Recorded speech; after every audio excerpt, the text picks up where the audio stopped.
Over the years, we've offered a lot of different analogies to help you get your thoughts around this vibrational world, because you live in a very see it, hear it, smell it, taste it, touch it world. And what you translate with your physical senses is so satisfying to you, you're really, at least in the beginning, not that excited to hear about the vibrational world that really is what is happening. So we explain to you that your emotions help you to know what your vibrational frequency is. But it's not just what your frequency is. It's not just what your vibrational offering and therefore rendezvousing with things like it is. It's your vibrational frequency in relationship with the frequency of your true heart, with the frequency of your true desire, with the frequency of your most expanded beingness, with the frequency of the source within you. So we want you to realize that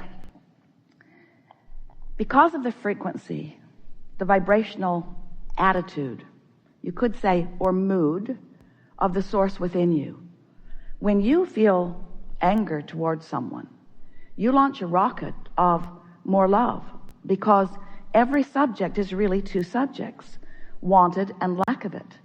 That's the way this entire universe is. Whenever you know what you don't want, you know more clearly what you do want. And whenever you know what you do want, you know more clearly what you don't want.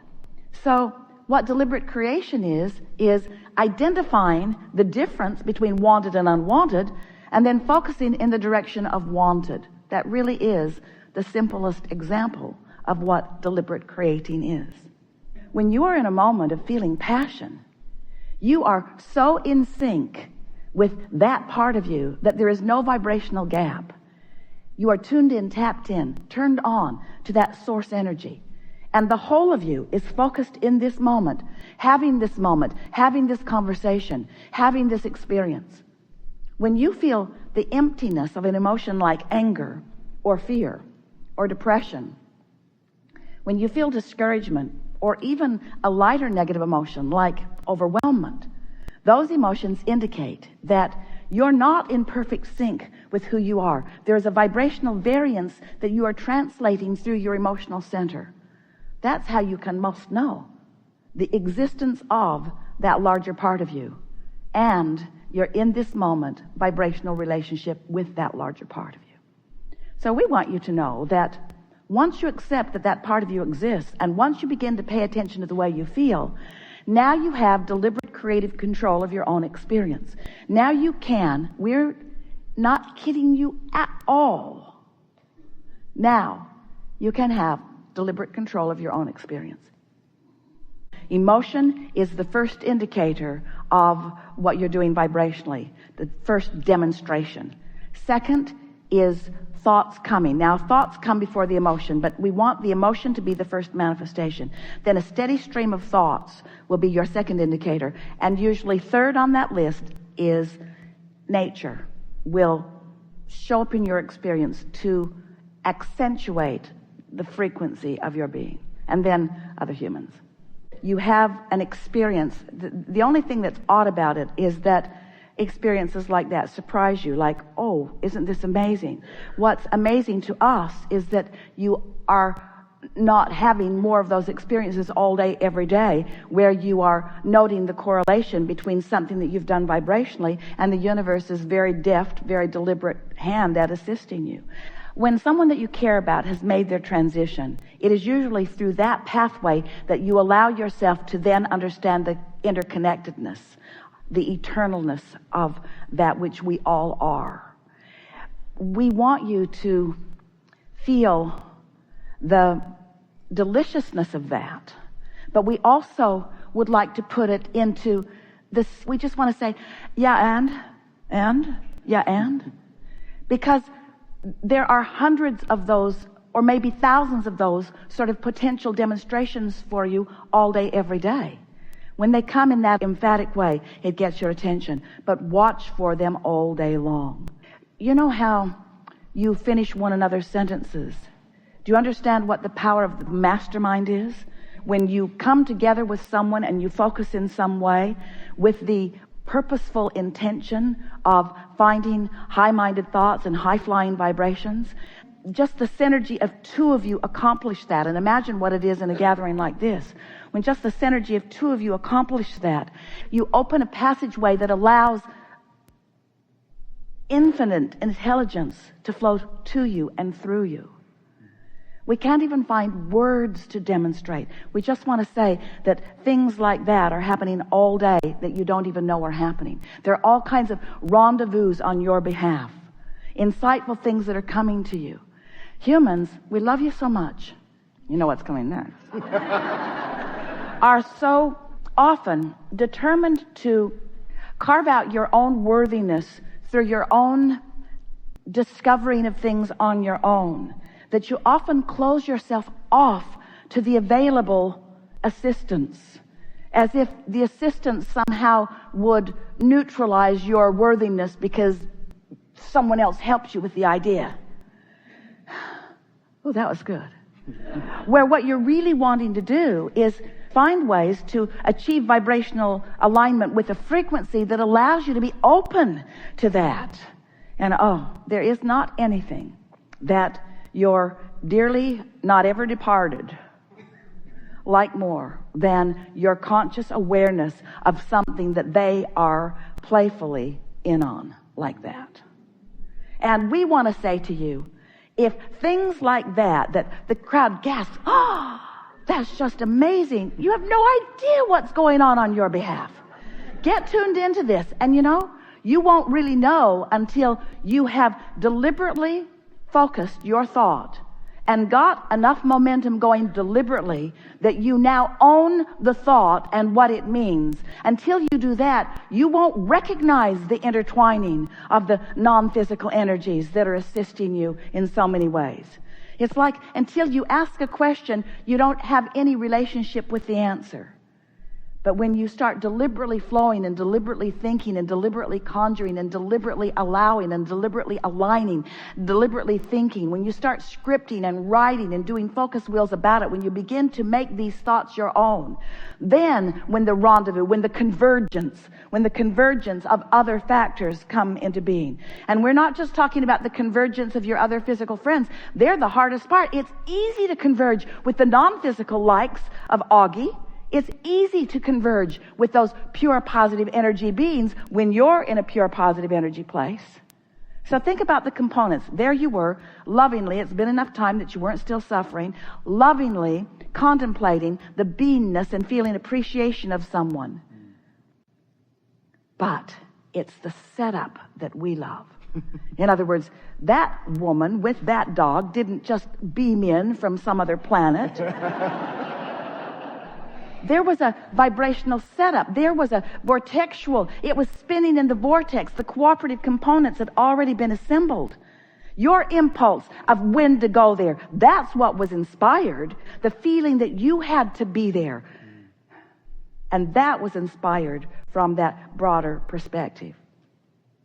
Sometimes you think that deliberate creation is, I'll just stand here and I'll look out there and I'll find something that I want and I'll get some sort of device to go out there and get it and drag it over to me. And we say, well, you've done step 1 already. You've already done that. And Source has already done step 2. So your step 3, this is your step 3 moments. These are the moments to do step 3. These are the moments to get into that vibrational alignment, you see. Stay here for just a little bit because we want to add something and then we know that there's more that you want to talk about. So we've been talking to you about this vortex that contains the vibrational version of all of these things that you want. And now we are talking to you about your point of attraction. We call it the grid. It's a sort of framework that we'll flesh in with the manifestation.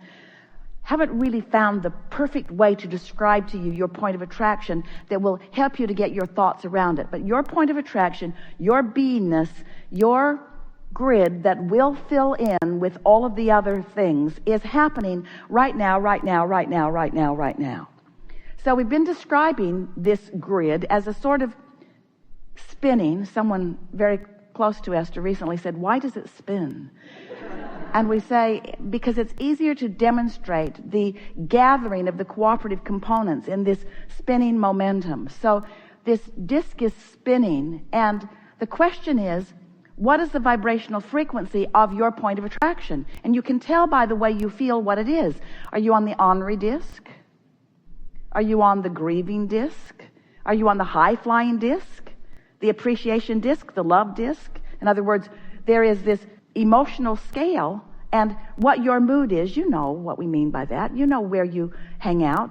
Esther has in the past described herself as, and we've described her as being on the overwhelmment disc. Too much to do, not enough time to do it in. Sort of like the 7 dwarves, you know, there was grumpy and happy. There was despondent, guilty. There was the guilty dwarf, you remember him? Blameful. About 100 dwarfs now. And you can tell by the way you feel where you're hanging out. Not all the time, but sort of commonly. You know where you usually end up. And we just want to point out that where you usually hang around is what gathers around you. If you look around you and there are ornery people around you, you sort of have to acknowledge that you're on the ornery disc. You sort of showed up at the ornery rendezvous. And if you're on the happy disc, or on the appreciative disc, or on the loving disc, you can tell. And this is what we want to call your attention to. So we've been suggesting that you get on the high-flying disc, on that high-flying, good-feeling disc. And our physical friends say, well, how do we do it? And we say, you were born there. You were born there, but you don't usually maintain it because you're so practical in your sifting and sorting and in your trying to fix things from a physical standpoint rather than wanting to achieve a vibration that attracts things. If you can make that distinction, if instead of working things out through action, you can instead work things out by choosing a vibrational frequency and letting law of attraction work it out. But before you can do that, you've got to accept that you're worthy to begin with, that you're not here proving worthiness through struggle. And that's a hard thing for a lot of physical friends to give up, because you want your effort to count for something. And we want any effort that you're applying to be applied toward wanting to be on the high-flying disc. We want it to be a mental effort, but we don't want it to be effort, because in the moment that it turns to effort, then you're not on the high-flying disc. So that's a good understanding, isn't it? We have enjoyed this interaction, and words do not do justice to the party that we have as we feel the logic and alignment that takes place within you. We're happy to meet you on your intellectual level, where we find resonance with that which you truly are. It's important for you to know that you are the creator of your own reality, but it's also important for you to know that you have teams, throngs of non-physical assistants that you have not been accessing in your attitude of, I need to go this alone. We want you to understand that not only do you not need to go it alone, it's not possible for you to go it alone. But it is possible for you to choose discs where your help isn't, and then have a harder journey on your way to where you don't want to go. Whereas you put all of this together and you acknowledge that the path is an easy one, and that it's well lighted, and that if you do just this simple work that we've been talking about so that the path does light up, then not only will it be a path of ease, but it will be a path of chronic happiness.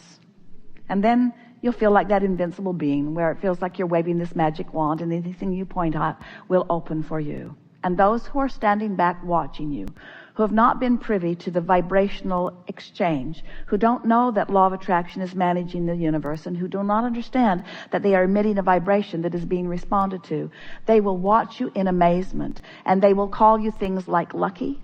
They will call you things like fortunate. They will marvel at the good fortune that comes to you. But they will not understand that you are now the deliberate creator of your experience. And it's not magic. It's cashing in the vibrational currency that you've always had access to. We don't even need to tell you to spend it wisely, because it never stops flowing. Spend it with fun and with eagerness and often. There is great love here for you. And as always, we remain stubbornly